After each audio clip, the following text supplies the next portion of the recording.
السلام عليكم ورحمة الله وبركاته. إن الحمد لله نحمده ونستعينه ونستغفره ونعوذ بالله من شرور أنفسنا ومن سيئات أعمالنا. من يهده الله فلا مضل له ومن يضلل فلا هادي له. أشهد أن لا إله إلا الله وحده لا شريك له وأشهد أن محمدا عبده ورسوله. اللهم صل وسلم على النبي الكريم محمد وعلى آله وأصحابه ومن دعا بدعوته ومستنى بسنته إلى يوم الدين. أما بعد. Bagi Tuan Imam, Tuan Bilal, Tuan Pengurusi, Tuan Kuasa Masjid Muslimin dan Muslimat, mudah-mudahan kita semua dirahmati oleh Allah Subhanahu Wa Taala. InsyaAllah hari ini kita akan bincang satu tajuk, iaitu rebutlah jalan ke syurga kerana jalannya banyak. Segala puji bagi Allah Subhanahu Wa Taala yang menciptakan manusia ni dengan penuh hikmah dan kebijaksanaan. Kita puji Allah kerana dia tidak menciptakan manusia khususnya dan secara umumnya seluruhnya dengan sia-sia. Allah menciptakan manusia ni dengan berbeza-beza. Ada manusia yang kuat tubuh badannya, ada manusia yang tajam pemikirannya, ada manusia yang luas ilmunya, ada manusia yang banyak hartanya, ada manusia yang pandai berbicara, ada manusia yang diberikan kemampuan untuk menghafal, ada manusia yang mempunyai bakat kepimpinan. Semua ni adalah pemberian Allah Subhanahu Wa Taala. Allah berfirman, Allah Ta'ala, wallahu faddala ba'dukum ala ba'din fil rizq, dan Allah telah melebihkan sebahagian kamu atas sebahagian yang lain dalam hal rezeki. Allah bagi manusia kelebihan yang tak sama, yang berbeza. Kerana manusia ni dia ada peranan dan tanggungjawab juga berbeza. Macam sebuah organisasi. Pengurusi lain, tugas dia, setiausaha lain, tugas dia, bendahari lain, tugas dia. Kalau semua orang nak buat kerja bendahari, kacau. Jadi berbeza. Dan tak semua orang boleh jadi pemimpin. Kalau bab kritik, semua orang pandai. Nak komplain, semua orang pandai. Tapi nak memimpin, tak semua orang boleh. Kritik kadang-kadang Allah pantang silap sikit, dia kritik. Kalau bagi jawatan kat dia tak boleh buat. Sebab daya kepimpinan ni tak semua orang ada. Tak semua orang ada. Pernah Abu Dzar Al-Ghifari radhiyallahu anhu, seorang sahabat Nabi, dia kata, qultu ya Rasulullah, ala tasta'miluni wahai Rasulullah, tidakkah kamu nak bagi aku satu jawatan? Abu Dzar. Kemudian Nabi tepuk bahu dia. Kemudian Nabi kata, ya Abu Dzar, innaka dha'ifun, ila akhir hadis. Wahai Abu Dzar, sungguhnya kamu ni lemah. Abu Dzar seorang yang alim, Abu Dzar seorang yang saleh, yang wara'. Ni Abu Dzar. Abu Dzar ibadah dia sangatlah banyak. Tapi dalam bab kepimpinan, Nabi kata, innaka dha'if, kamu lemah. Ini bermakna dia bukan lemah dari sudut ilmu. Dia bukan lemah dari sudut ibadah. Tapi dia lemah dari sudut kepimpinan. Nabi tahu. Nabi tahu. Maka tak semua orang dia ada daya kepimpinan. Ini anugerah Allah Subhanahu Wa Taala. Baik, tak semua orang boleh jadi cikgu. Tak semua orang boleh jadi doktor. Tak semua orang boleh jadi peniaga. kan? Dia kalau berniaga je, dia lingkup, berniaga lingkup, dia tak boleh, dia tak ada bakat tu.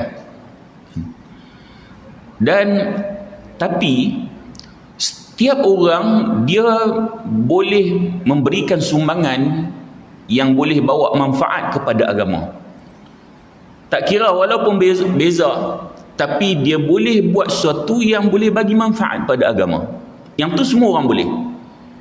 Jangan kata, jangan ada orang yang mendakwa ataupun dia rasa diri dia tak mampu nak bagi sumbangan pada agama.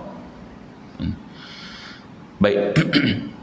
Manusia ni dia selalu silap dalam melihat perbezaan.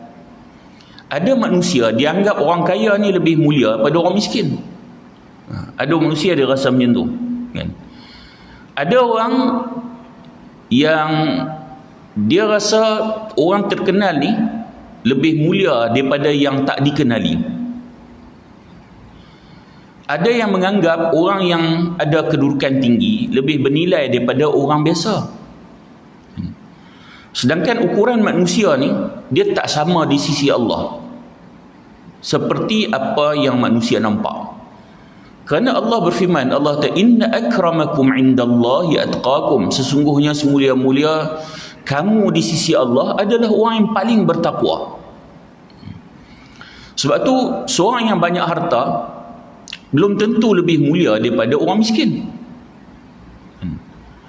Seorang yang dia ada ilmu yang tinggi belum tentu dia lebih mulia daripada orang yang kurang ilmunya, jika ilmu dia tidak membawa kepada ketaatan pada Allah. Seorang yang ada pengaruh yang besar belum tentu dia lebih dekat dengan Allah jika pengaruh itu tak digunakan untuk perkara yang baik. Tapi seorang manusia yang mungkin tak dikenali pun oleh manusia lain, tapi hati dia ikhlas, amalan dia diterima oleh Allah, maka boleh jadi dia lebih tinggi nilainya di sisi Allah berbanding orang lain. Sebenarnya apabila Allah berikan kelebihan kepada seseorang tu, kelebihan tu dia sebenarnya adalah nikmat yang Allah berikan. Tapi dia bukan sekadar nikmat, dia juga adalah amanah. Kelebihan tu amanah yang Allah beri kepada kita. Orang yang diberikan harta, dia akan ditanya, kemana harta kamu yang kamu gunakan? Orang yang diberi ilmu, dia akan ditanya, adakah kamu telah menyampaikan ilmu tu? Orang yang dia ada kemampuan dan diberikan kepimpinan, dia akan ditanya, apakah telah kamu berlaku adil? Orang yang diberi masa, banyak masa dia akan ditanya, bagaimana kamu menghabiskan masa tersebut? Sebab tu jangan kita hanya tengok kelebihan sebagai satu kemuliaan. Tengoklah kelebihan seseorang itu sebagai satu tanggungjawab. Kalau kita ada kelebihan apa-apa pun, itu adalah satu tanggungjawab. Kadang-kadang manusia ni dia tengok orang kaya, dia kata, untunglah dia orang kaya, dia boleh sumbang untuk agama. Tapi dia tak tahu bahawa kekayaan tu adalah ujian yang besar. Tuan-tuan, saya selalu sebut macam ni kan, kita kalau letak dua kelompok, satu kaya, satu miskin, kalau kita tanya pada orang awam, siapa yang sedang diuji? Dia akan nampak apa? Orang miskin. Dia akan nampak kesian orang miskin diuji oleh Allah. Sedangkan orang miskin, bila dia diuji, dia hubungan tu hanya dengan Allah. Dia perlu bersabar dan dia perlu berusaha dengan Allah. Tapi kalau orang kaya, bila dia diuji dengan nikmat, dia ada kaitan dengan Allah dan dia ada kaitan dengan manusia. Dia ada harta, dia kena keluar zakat, dia kena sedekah, dia kena bantu orang sebab dia ada harta. Maka dia diuji. Tapi sayangnya, dia mindset ramai orang, dia nampak orang miskin sedang diuji. Dia lupa bahawa kekayaan juga satu ujian. Kadang-kadang manusia ni bila dia tengok orang yang terkenal, dia tahu seronok hidup dia. Kan? Dia tak tahu bahawa semakin ramai manusia melihat dan kenal seorang tu, maka semakin besar tanggungjawab dia. Kan? Besar tanggungjawab dia. Orang terkenal, dia buat apa pun dia akan menjadi contoh pada orang lain. Kalau katalah dia ni ustaz terkenal, lepas tu dia isap rokok, kan? Orang awam dia akan ambil tu sebagai hujah, kan? Dia tak bincang dalil, dia ambil ustaz tu sebagai hujah sebab merokok, kan? Maka dia akan jadi contoh yang tak baik, kan? Jadi saham dosa pula. Sebab tu kadang-kadang orang ni dia tengok seorang yang ada ilmu, dia tahu hebat dia ni, tapi dia tak tahu bahawa orang yang banyak ilmu ni dia ada amanah yang besar, kan? Sebab Allah akan tanya tentang ilmu tersebut. Sebab tu antara kesilapan manusia, dia terlalu banyak membandingkan diri dia dengan orang lain. Dia kata, aku tak sehebat dia, aku tak macam dia, aku tak ada ilmu macam dia. Akhirnya dia rasa diri dia tak bernilai. Sedangkan Allah tak pernah minta kita jadi orang lain. Sebab kelebihan yang Allah bagi pada orang lain tak sama seperti kelebihan yang Allah bagi pada kita. Orang tu mungkin ada kelebihan kaya, tapi mungkin kita ada kelebihan masa. Orang kaya masa kadang masa tak ada. Kita masa banyak, kita boleh guna untuk agama. Sebab tu Allah Subhanahu wa ta'ala minta setiap manusia ni dia gunakan apa yang telah diberikan kelebihan pada dia tu ke jalan menuju ke syurga. Allah berfirman, la yukallifullahu nafsan illa ma ataha. Allah tak membebani seorang manusia melainkan apa yang telah diberikan padanya. Allah tak bebankan manusia. Kelebihan yang ada pada dia, itu yang Allah akan tuntut nanti. Sebab tu kita kena ingat, salah satu perkara yang perlu kita faham ialah Allah tidak menciptakan manusia dengan kemampuan yang sama. Tuan-tuan jangan kata antara kita. Tuan-tuan tengok anak-anak kita pun tak sama. Anak-anak kita tak sama. Ada yang cerdik, ada yang kurang cerdik, ada yang cepat hafal, ada yang kalau bagi bab hafazan dia lambat, tak sama. So kita jangan mengharapkan anak-anak kita ni semua sama. Yang kita hang tengok macam kak hang tu, dia main macam tu. Gunakan kelebihan yang ada pada dia. Kalau keluar dari perut yang sama pun tak sama kemampuan, berbeza, apatah lagi yang bukan keluar dari perut yang sama. Sebab tu Rasulullah SAW bersabda, Rasulullah kata, i'malu fa kullu muyassirun lima khuliqalah. Beramallah kamu kerana setiap orang akan dipermudahkan menuju apa yang diciptakan untuknya. Kemudian Rasulullah baca firman, fa amma man a'ta wattaqa wa saddaqa bil husna fasanuyassiruhu lil yusra. Adapun orang yang telah memberikan hartanya di jalan Allah dan bertakwa serta membenarkan adanya pahala yang terbaik, yakni syurga, maka kami akan memudahkannya menuju jalan yang mudah. Hadis tersebut, kemudian Nabi baca ayat Quran tu mengajar bahawa Allah bagi manusia ni kemampuan yang tertentu. Kemudian manusia dia perlu guna kemampuan dan kelebihan yang Allah bagi itu pada jalan yang Allah redha. Itulah cara yang terbaik jalan kita menuju ke syurga. Ada orang dia tak mampu nak bagi sumbangan wang, sumbangan duit yang banyak, tapi dia ada tenaga. Dengan tenaga tu dia boleh, contohlah kan, masjid. Ada orang dia mampu sumbang duit banyak, tapi dia tak mampu nak sumbang tenaga kerana dia sibuk. Kan? Jangan harap kelebihan orang ni sama. Kita mai gotong royong, kita tak apa dia tak mai, tak, dia dah bagi duit banyak. Kan? Dia ada kerja yang lain, dia perlu cari duit, nanti dia sumbang pula kat masjid. Jadi tak sama kelebihan. Ada orang dia boleh bagi duit, dia tak mampu nak sumbang tenaga. Kita mungkin duit tak banyak, tapi tenaga banyak, kita boleh sumbang tenaga. Pantang masjid sebut je apa, gotong royong apa, sampai. Sebab kita diberikan kelebihan masa. Ada orang dia dengan tenaga tu dia boleh bantu jiran, dengan tenaga tu dia boleh kalau tengok orang bawa barang dia bantu, kan. Mungkin benda tu kita nampak kecil pada pandangan manusia, sebab manusia ni dia nilai dengan penilaian dia, kan. Kita nampak benda tu kecil tapi boleh jadi besar di sisi Allah, kan. Ada orang dia tak pandai bercakap di hadapan orang ramai, dia tak erti. Tuan-tuan, dia tak semua orang boleh bercakap ni. Ada orang bagi satu isi dia goreng sejam. Kan? Ada orang dia nak cakap depan orang, dia nak bagi salam pun mengetak suara. Dia tak boleh. Kan? Kelebihan manusia tu beza. Kan? Ada orang dia tak pandai bercakap tapi dia pandai menulis. Kan? Dia tak pandai bercakap tapi menulis dia hebat.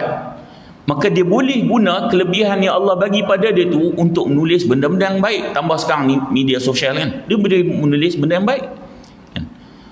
Ada orang dia tak mampu dakwah kepada masyarakat yang luas, kan? Dia tak boleh, kan? Tapi dia boleh mendidik anak-anak dia menjadi manusia yang berguna untuk agama, kan?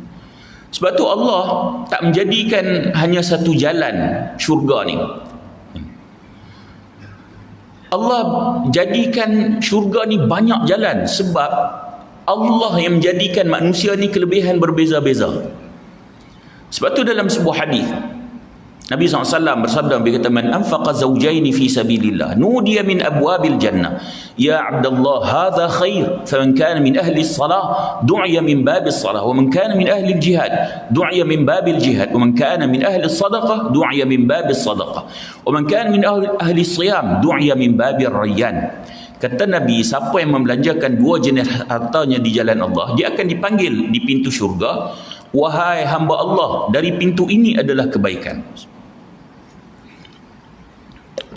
Kemudian Nabi kata, maka siapa di kalangan ahli solat akan dipanggil dari pintu solat. Ada orang dia solat jaga sungguh, masjid 5 waktu, awal waktu, dah habis solat fardu buat solat sunat, witir tak pernah tinggal, buat pula tahajud. Orang macam ni esok pintu solat akan panggil dia. Kemudian Nabi kata, ahli jihad akan dipanggil dari pintu jihad. Orang yang berjihad fi sabilillah, dia akan dipanggil dari pintu jihad. Tuan-tuan tengok orang yang pi berjihad ni.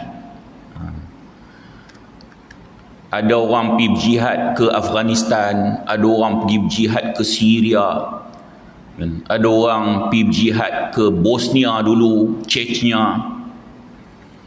Tapi satu benda yang saya duk perhati, tuan-tuan, kalau tuan-tuan tengok contoh ambil negara bukan Arab mah, Afghanistan, Bosnia, Chechnya, kan, majoriti mujahidin yang dari luar ni, hak mai dari luar, pi ke Bosnia, pi ke Chechnya, pi ke Afghanistan, tuan-tuan, majoriti yang mai mujahidin mai pada luar bangsa apa? Agak-agak tuan-tuan, bangsa apa? Orang yang nak mai berjihad bantu umat Islam yang ditindas. Bosnia dulu beratus ribu kena bunuh, maka mai orang-orang daripada seluruh dunia pi berjihad di Bosnia. Tuan-tuan, majoriti bangsa apa hak mai ni? Arab. Tuan-tuan pi Afghanistan, majoriti mujahidin luar. Saya bukan kata hak tempatan tu memang ramai lah, tapi kalau banding hak semua orang mai pada luar ni, majoritinya bangsa apa? Arab.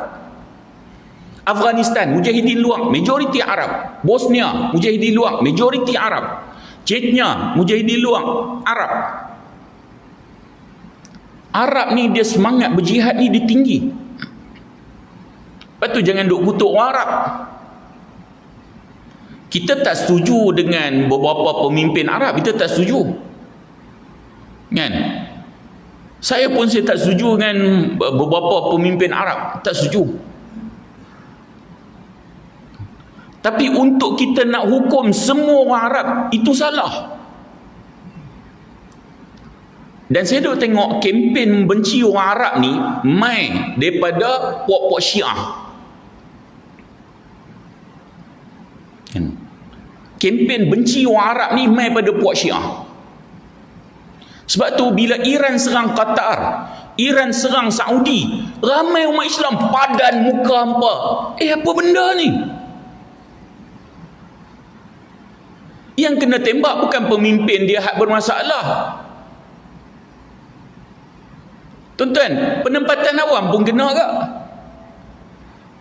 Tapi ramai umat Islam duk tepuk tangan, padan hampa Saudi, padan hampa Qatar, padan hampa Kuwait. Orang Islam tu yang beriman pada Allah Subhanahu Wa Taala. Jadi kempen membenci Arab ni tuan-tuan, ni bangsa Nabi ni.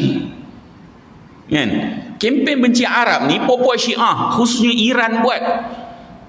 Sebab kalau orang umat Islam benci Arab, bila dia tembak negara Arab, orang pakai tepuk tangan, seronok. Kempen tu berjaya. Tak kena macam tu. Mana orang Arab tak buat apa? Tonton pi negara-negara umat Islam yang ditindas, mujahidin mai pada luar, majoriti orang Arab. Hak kita yang tak buat apa sebenarnya. Majoriti orang Arab.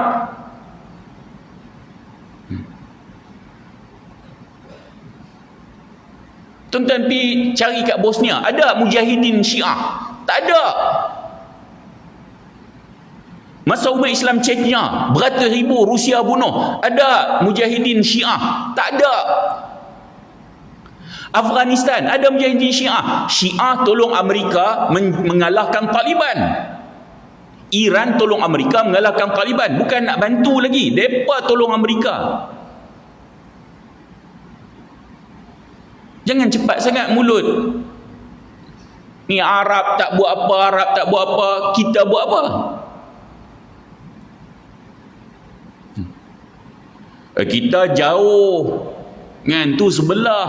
Umat Islam kena bunuh tak baik dulu, kita buat apa?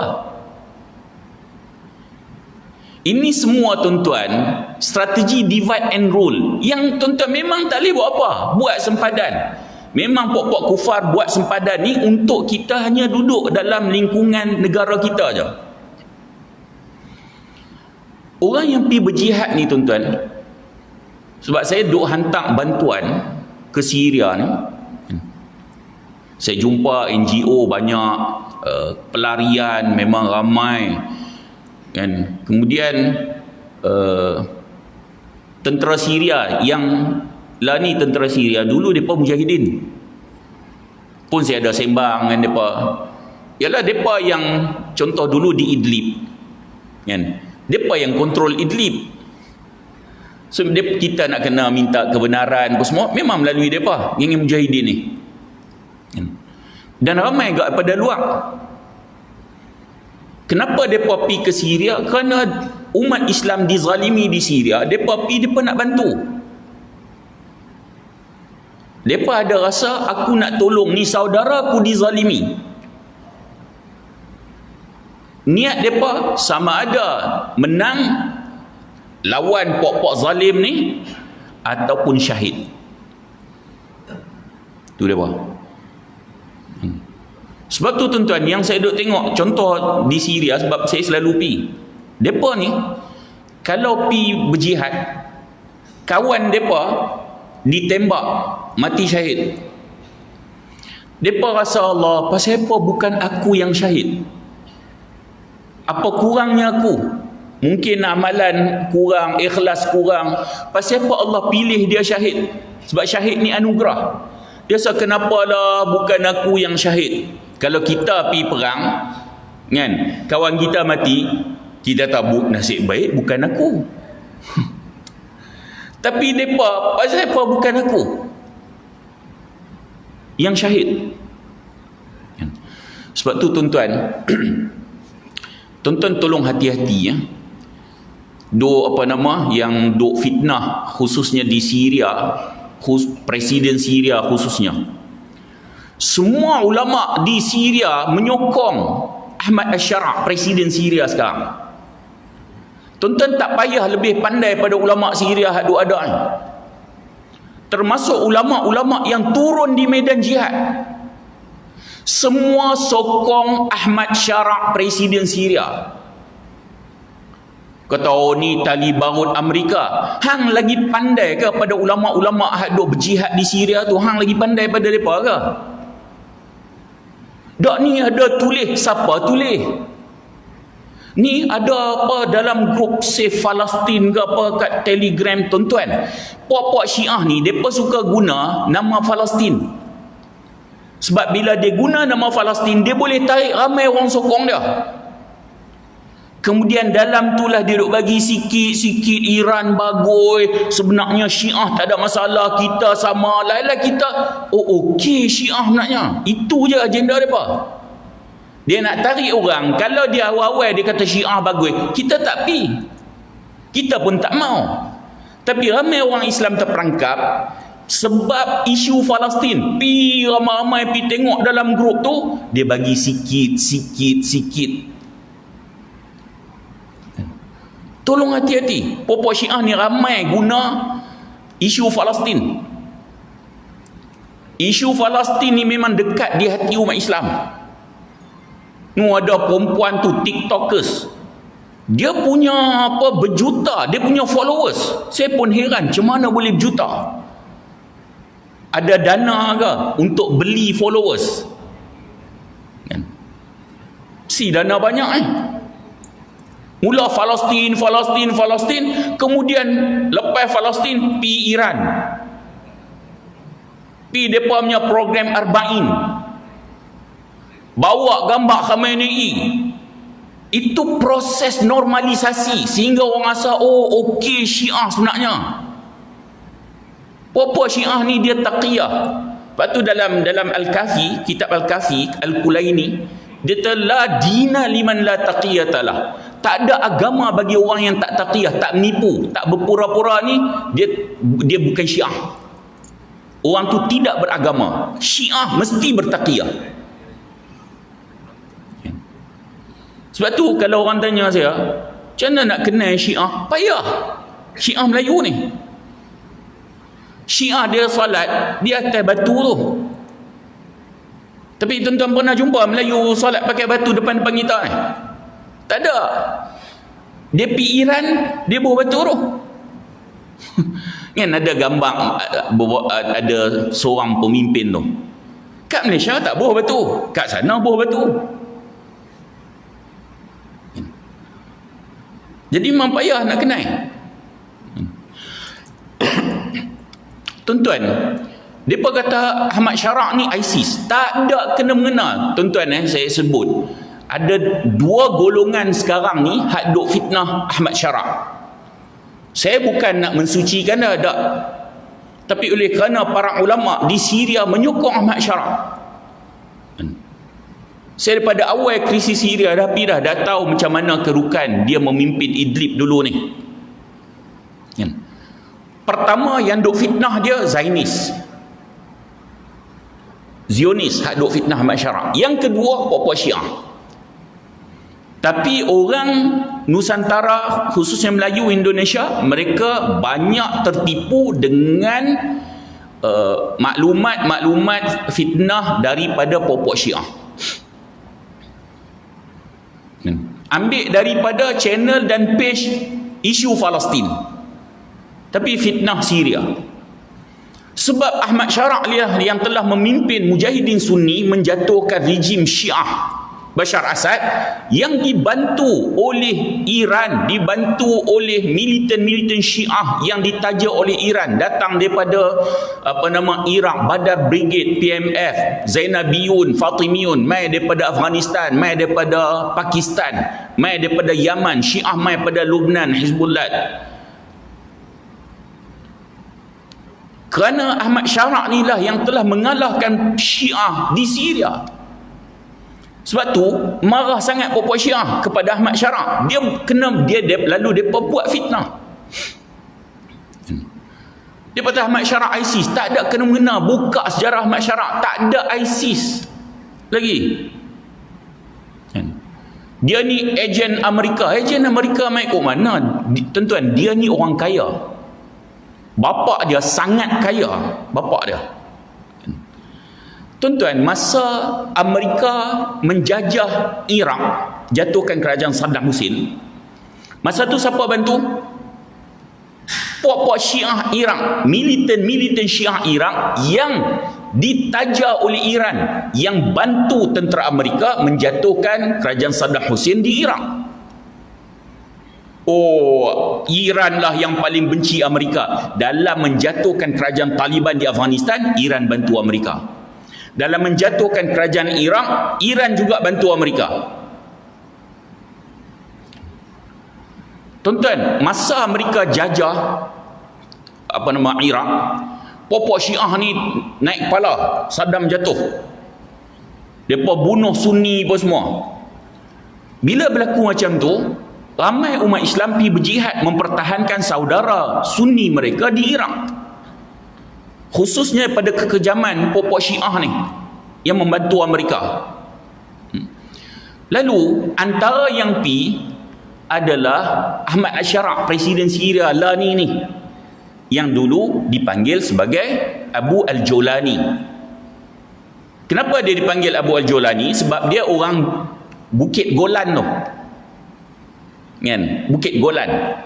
Sebab orang Arab dia memang dia ambil kadang-kadang dia ada anak, dia dipanggil, contoh anak dia Muhammad, Abu Muhammad. Kadang-kadang dia disandarkan kepada nama tempat. Dia mai pada Jolani, Golan, dia dipanggil Jolani. Dia orang kaya. Dia nak hidup mewah di Syria, boleh. Tapi pasal apa? Dia pergi susah payah bantu umat Islam di Iraq yang dizalimi. Bahkan pernah kena tangkap dan dipenjarakan di Iraq beberapa tahun. Dia boleh hidup senang di Syria. Dia orang kaya. Tapi pasal apa? Dia menggadaikan nyawa dia pergi ke Iraq untuk berjihad pertahankan saudara dia. Sama juga contoh orang, tuan-tuan, dulu tuan-tuan pernah dengar kan Usama bin Laden kan? Orang kata apa Usama bin Laden ni? Ejen Amerika kan? Selalu dengar ejen Amerika Usama bin Laden. Tuan-tuan kalau nak tahu Usama bin Laden, tuan-tuan kena refer kepada Syekh Dr. Abdullah Azzam dalam buku-buku dia kan? Ini tokoh pemimpin jihad moden yang seorang alim. Dia asal Palestin, kemudian dia duduk di Jordan, dia berjihad di Afghanistan. Dialah yang telah menyatukan para mujahidin di Afghanistan, Dr. Abdullah Azzam. Nak tahu tentang Usama bin Laden, bukan maklumat tepi jalan ni kan? Bukan. Tuan-tuan kena refer kepada Syekh Dr. Abdullah Azzam. Dia yang cerita tentang Usama bin Laden. Usama bin Laden ni, tuan-tuan, orang kata ejen Amerika. Tuan-tuan, yang saya pelik, orang yang mengaku beriman, yang mengaku Islam, tapi mudah terima fitnah. Apabila fitnah itu kena pada orang Islam, dia cepat terima, cepat percaya. Oh, sungguh lah. Oh, rupa ingatkan baik, rupanya ejen Amerika. Cepat sangat percaya. Tuan-tuan, kalau tuan-tuan pergi dulu Mekah, Madinah, tuan-tuan akan tengok bangunan-bangunan bin Laden banyak kan dulu. Itu semua syarikat keluarga dia. Keluarga dia, tuan-tuan, sangat kaya. Sangat kaya. Duit keluarga dia ni 7 keturunan tak habis. 7 keturunan tak habis tu, bukan duduk kat rumah macam kita ni. 7 keturunan dia boleh beli ni hotel 6-7 bintang, pergi duduk tang tu. 7 keturunan beli, keturunan kedua pergi beli hotel lain, keturunan ketiga pergi beli hotel lain, duduk hak tu 6-7 bintang ni, pergi duduk, duit tak habis. Tu keturunan Bin Laden ni kan, sangat kaya. Tuan-tuan, dia hak mewah, sangat kaya, duit tak ada nilai kat dia. Kalau dia ejen Amerika, berapa Amerika nak bayar? Tuan-tuan fikir logik tu sudah. Berapa Amerika nak bayar? Bahkan dia, tuan-tuan, yang boleh hidup mewah di Saudi, pergi ke Afghanistan, duduk atas gunung-gunung, duduk dalam gua, makanan pun tak ada. Berapa dia pergi susah? Sekadar nak jadi ejen Amerika, bayar berapa Amerika mampu bayar? Tak logik langsung. Gadaikan nyawa dia pergi bantu umat Islam di Afghanistan, dia dituduh ejen Amerika, orang percaya kan? Tuan-tuan, dia duit tak ada nilai di sisi dia, berapa Amerika nak bayar? Kita lah, saya bagi contoh tuan-tuan, kita pergi jumpa Tan Sri Syed Mukhtar Bukhari. Kita kata, Tan Sri boleh tolong buat ni kerja ni sikit, saya bagi 10,000, kita buat jegir-jegir macam kita rasa besar tak dah. Saya bagi 10,000 kat Tan Sri Syed Bukhari, 10,000 tak ada apa, celah gigi lah 10,000 ringgit. Hang nak bayangkan berapa kat Tan Sri Syed Bukhari? Macam tu lah kalau orang tuduh Osama bin Laden ni ejen Amerika, berapa mereka nak bayar ada? Dengan duk pi gadai duduk di gua-gua di atas gunung, logik tu pun dah tak boleh terima. Tapi bila fitnah itu menimpa orang beriman, cepat kita percaya. Jadi tuan-tuan, orang pi berjihad ni, depa nak tolong umat Islam, nak mati syahid, ialah dia, ISIS saya tak setuju. Tapi untuk kita lamsam semua orang berjihad masuk dalam kelompok pengganas, itu kesalahan yang besar. Kerana memang itu yang pokok kufar nak, supaya umat Islam tak dibantu. 70 lebih buah negara yang rakyat dia pergi bantu tentera Israel, di sisi dunia bukan pengganas. Orang-orang Eropah puluhan ribu pergi ke Ukraine. Ni orang awam pergi ke Ukraine untuk bantu Ukraine lawan Rusia. Di sisi masyarakat dunia itu bukan pengganas. Pengganas apabila umat Islam pergi bantu saudara dia. Kita pula guna terma tu. Jadi orang yang berjihad ni, esok pintu jihad akan panggil dia, mai masuk sini. Ahli sedekah, kata Nabi, akan dipanggil dari pintu sedekah. Pintu sedekah akan panggil dia. Dia pantang ada ni, dia bagi duit. Tak ada banyak, dia bagi sikit. Dia suka sedekah, pintu sedekah akan panggil dia. Ahli puasa, kata Nabi, akan dipanggil dari pintu Ar-Rayyan. Ni orang puasa, dah habis puasa Ramadan, dia buat puasa 6, habis puasa 6, puasa Isnin Khamis, dia jaga sungguh puasa, pintu Ar-Rayyan akan panggil dia. Sayyidina Abu Bakar radhiyallahu an, bila dia dengar hadis ni, dia tanya kepada Rasulullah, wahai Rasulullah, adakah seorang akan dipanggil dari semua pintu?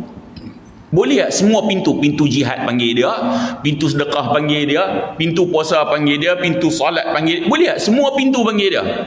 Nabi kata, na'am wa arju an takuna minhum. Nabi kata, ya, boleh, dan aku harap kamu salah seorang daripadanya. Sayyidina Abu Bakar kan, jihad pun dia, sedekah pun dia, solat pun kuat, puasa pun kuat, semua benda ada kat dia. Nabi kata, aku harap kamu termasuk pada kalangan mereka. Ini bermakna, tuan-tuan, boleh jadi seorang tu satu pintu je panggil. Boleh jadi ada orang tu 2 pintu panggil dia, ada orang tu 3 pintu panggil dia, ada orang tu 4 pintu panggil dia, ada orang tu semua pintu panggil dia, sebab dia ni bagus dalam semua hal. Tuan-tuan, boleh tak? Sebab mungkin ada orang dia tanya, kalau syurga tu banyak pintu, boleh tak dia pilih mana satu pintu dia nak masuk? Kan? Boleh tak dia pilih? Mungkinlah.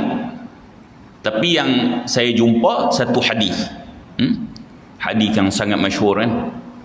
Riwayat Imam Ahmad. Kata Nabi, "Idza sallat al-mar'atu khamsaha wa shamat syahraha wa hafizat farjaha wa ata'at zawjaha qila laha udkhulil jannah min ayyi abwabil jannati syi't." Kata Nabi, apabila seorang wanita mendirikan salat 5 waktu. Nabi tak tuan-tuan, ni salat 5 waktu kemudian puasa bulan Ramadan. Sebab zakat dia ada tanggungjawab suami dia, bayar zakat kan. Kalau haji tak semua orang mampu. Dia ada kemampuan kewangan dan kemampuan lain baru dia boleh pergi. Tapi salat semua kena buat.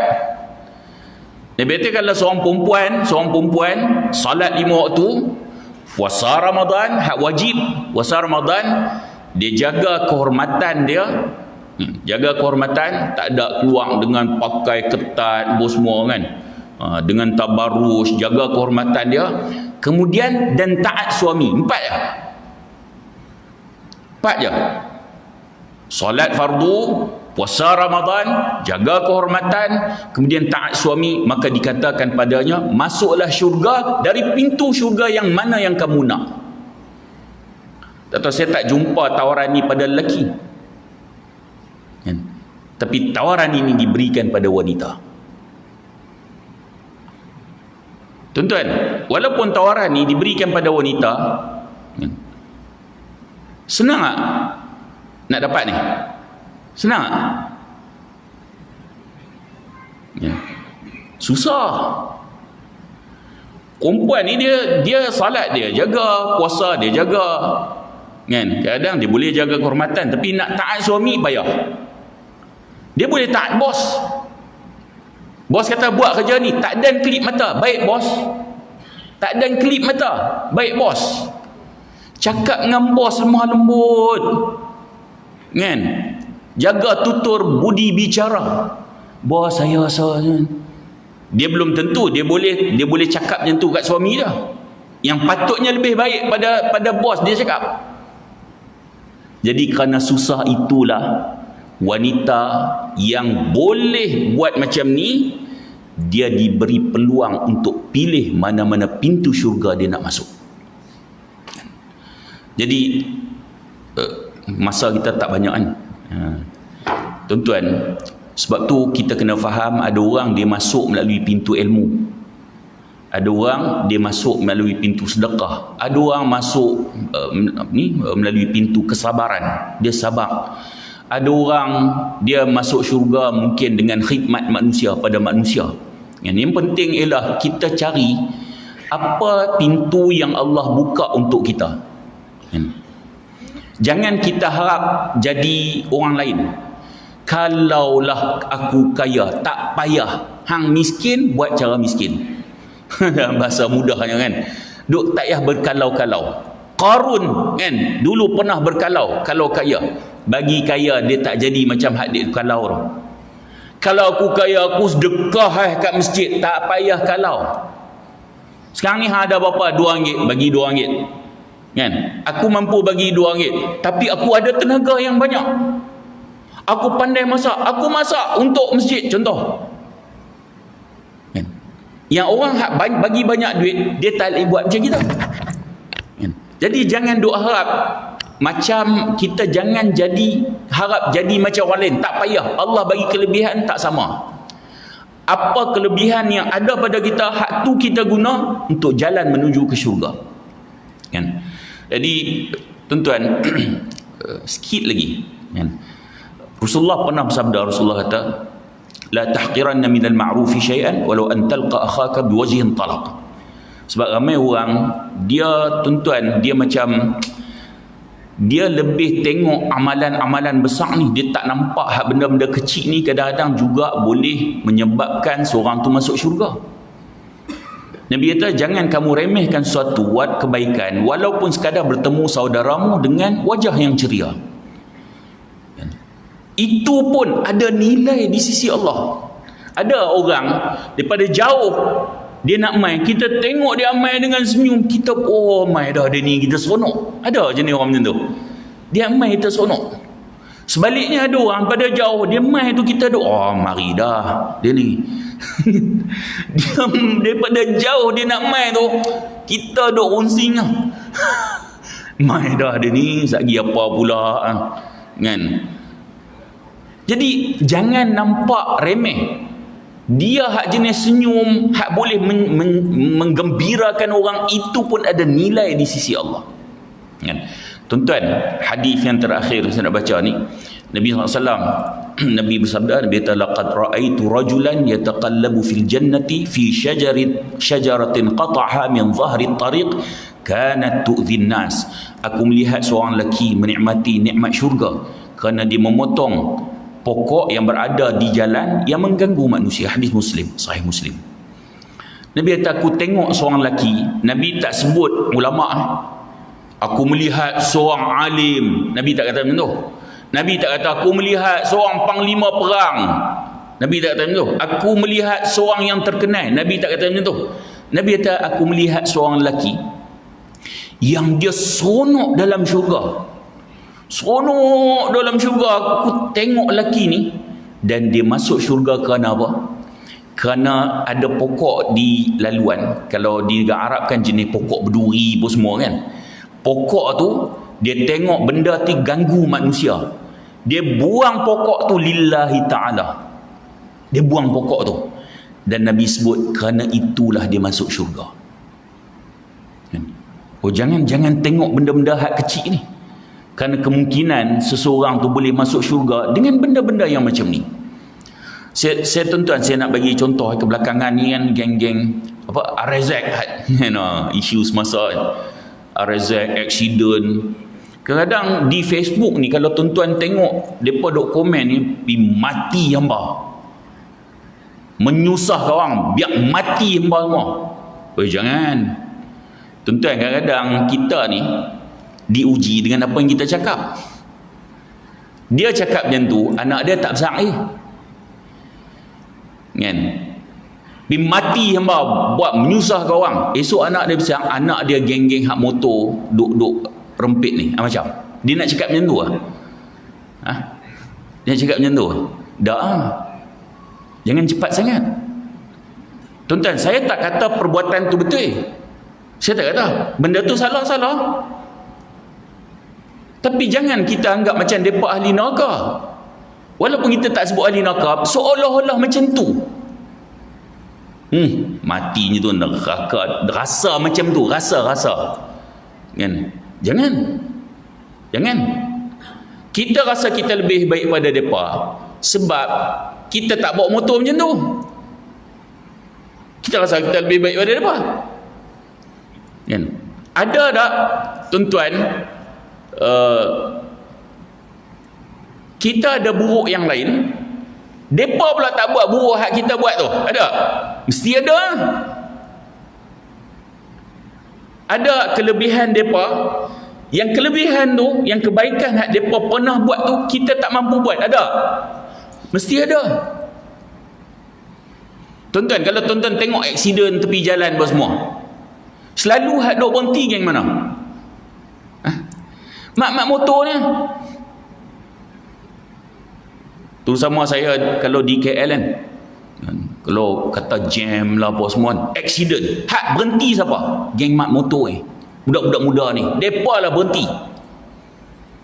Kadang berhenti tu, naik motor tu bawa Grab, Food Panda lah kan, duduk situ sampai sejam lebih. Dengan sejam lebih tu, berapa trip mereka boleh dapat duit? Dah, mereka berhenti uruskan orang aksiden, telefon keluarga dia, bagi tahu ni anak dia aksiden, telefon pula ambulans sampai selesai. Saya pernah berhenti 2-3 kali lah tu, sebab saya pun memang jenis bawa motor lah kan. Setakat saya duk berhenti tu dan tengok setiap kali berlaku aksiden, geng-geng mak motor ni lah yang akan berhenti